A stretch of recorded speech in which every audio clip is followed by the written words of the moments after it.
Sebuah video merekam momen haru sebuah acara akad nikah sepasang kekasih, tengah menjadi sorotan di media sosial.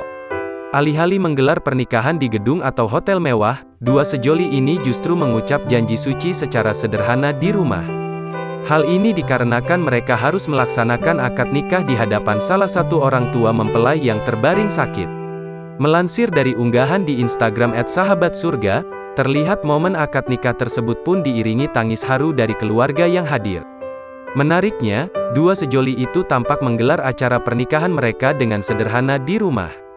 Bukan tanpa alasan, hal tersebut dilakukan karena mereka harus mengucap janji suci di hadapan orang tua salah satu mempelai yang tengah terbaring sakit.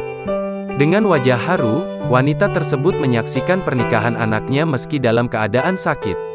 Usai mempelai pria selesai mengucap ijab kabul, keluarga yang menyaksikan pernikahan itu pun langsung menangis haru. Sontak video tersebut mendapat beragam komentar dari warganet.